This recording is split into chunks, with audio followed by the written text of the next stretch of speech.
Dylan, just take your time, all right?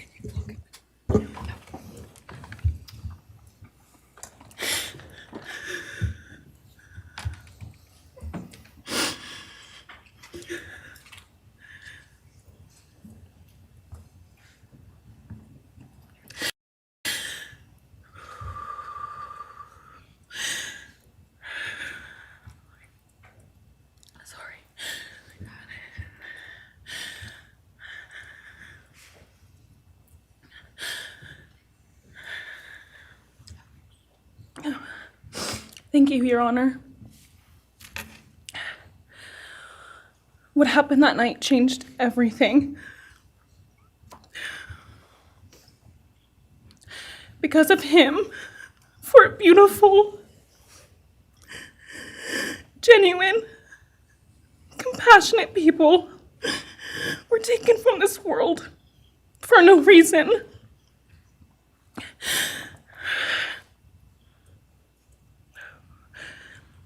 He didn't just take their lives. He took the light they carried into every room. He took away how they made everyone feel safe, loved, and full of joy. He took away the ability for me to tell them that I love them and that I'm so proud of them. He took away who they were becoming and the futures they were going to have. He took away birthdays, graduations, celebrations, and all the memories that we were supposed to make. All of it is gone.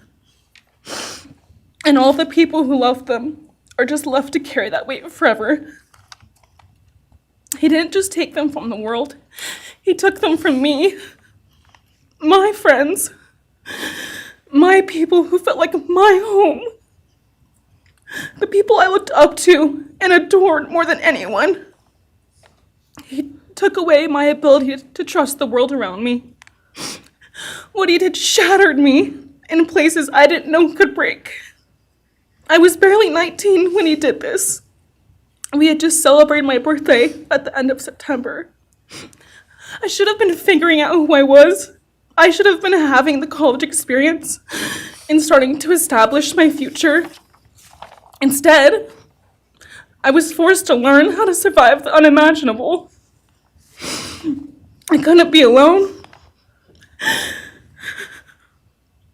I had to sleep in my mom's bed because I was too terrified to close my eyes. Terrified that if I blinked, someone might be there. I made escape plans everywhere I went. If something happens, how do I get out? What can I use to defend myself? Who can help? And then there are the panic attacks. The kind that slam into me like a tsunami out of nowhere. I can't breathe. I can't think. I can't stop shaking.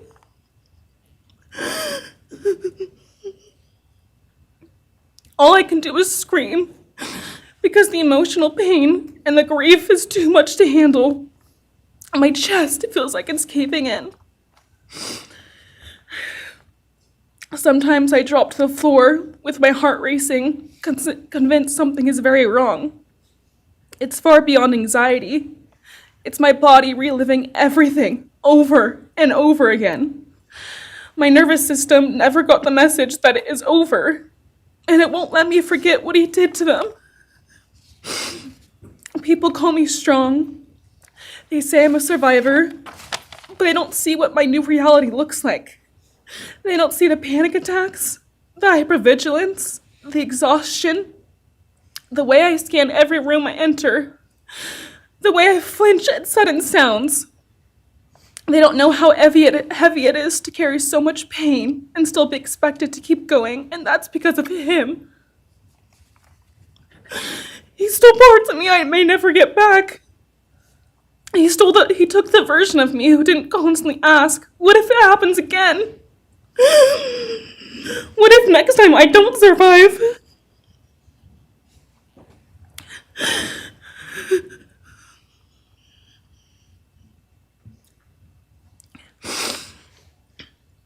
He may have shattered parts of me, but I'm still putting myself back together. Piece by piece, I'm learning how to live in this new version of life. It is not easy. It hurts, but I'm still trying. Still trying, and I'm not trying just for me. I'm trying for them, my friends. About a year ago, I had a dream about them. I got to say goodbye. I told them I won't be able to see you again, so I need to tell you goodbye. They all kept asking why, and all I could say was, I can't tell you, but I have to. When I woke up, I felt shattered and heartbroken, but also strangely grateful. Like maybe in some way that dream gave us the goodbye we never got. Still, no dream can replace them, and no goodbye will ever feel finished. He is a hollow vessel, something less than human. A body without empathy, without remorse. He chose destruction. He chose evil. He feels nothing. He tried to take everything from me. My friends, my safety, my identity, my future. He took their lives, but I will continue trying to be like them, to make them proud. Living is how I honor them. Speaking today is to help me find some sort of justice for them. And I will never let him take that from me. He may have taken so much from me, but he will never get to take my voice. He will never take the memories I had with them. He will never erase the love we shared, the laughs we had, or the way they made me feel seen and whole. Those things are mine. They are sacred, and he will never touch them. I get to feel sadness. I get to feel rage. I get to feel joy even when it's hard. I get to feel love even when it hurts. I get to live. And while I will still live with this pain, at least I get to live my life. He will stay here, empty, forgotten, and powerless. Dylan, thank you so much for your courage. I appreciate it.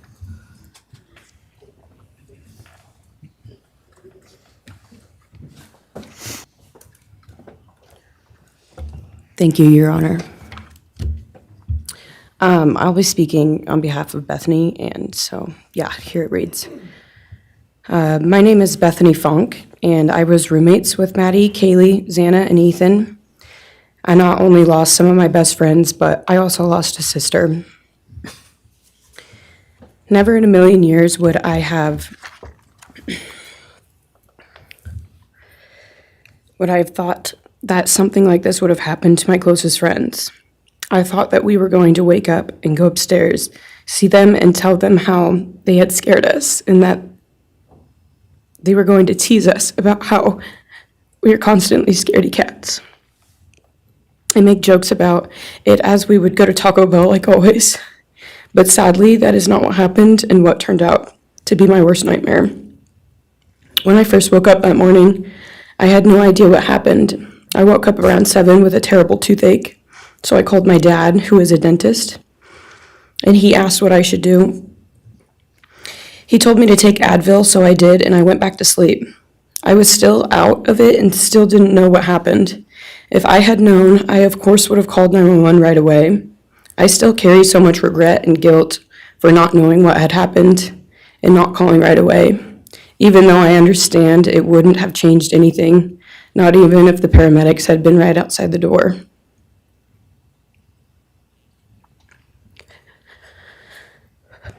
I was so frantic that morning and scared to death, not knowing what had happened. And when I made the 911 call, I couldn't even get out the words. And from then on, I don't remember a thing. It was like my brain wiped that whole memory. That was the worst day of my life. And I know it always will be.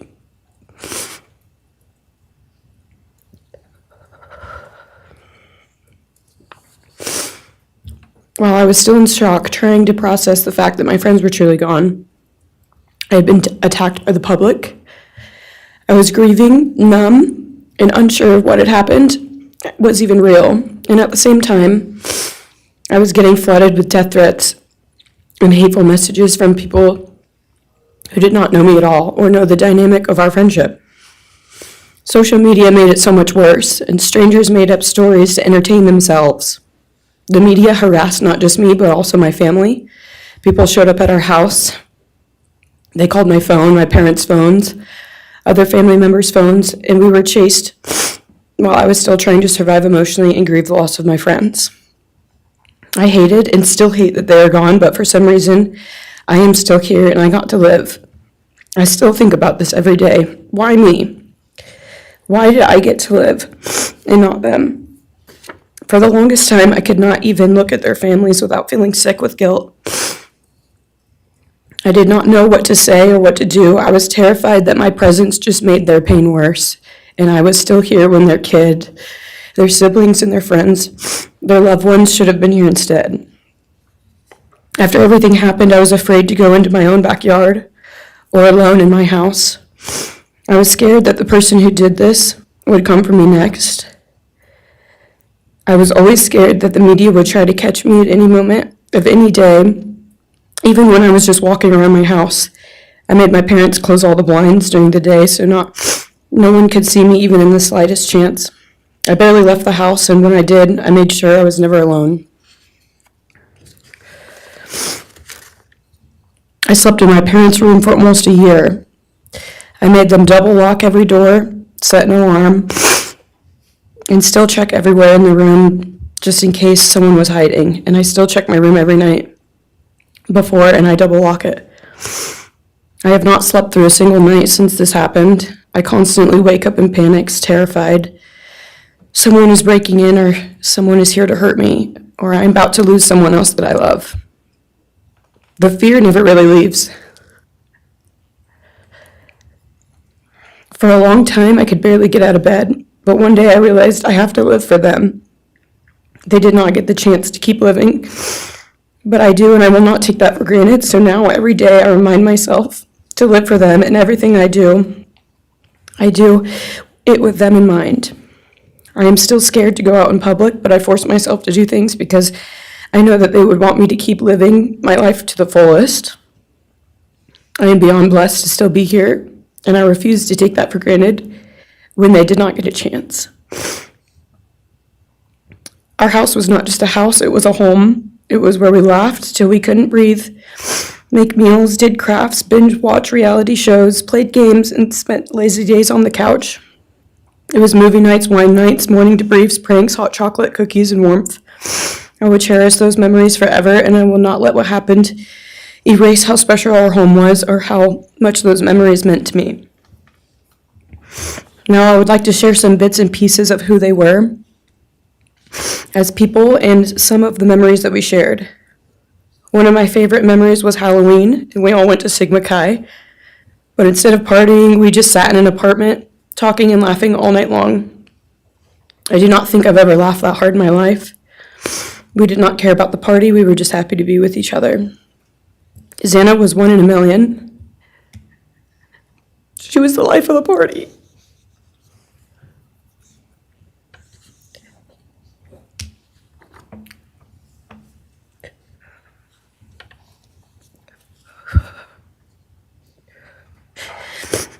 But she was also the kindest and funniest person I knew.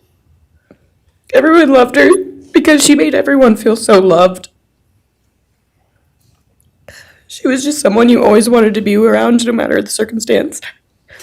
One of my favorite days with Xana was when we laid on the couch together all day, watching movies and snacking. Or when she, Maddie, and I would go and get margaritas, chips, and salsa. She would also light up a room with her presence alone. Kaylee had the most beautiful, radiant smile. And she was so kind, but also one of the funniest people I've ever known.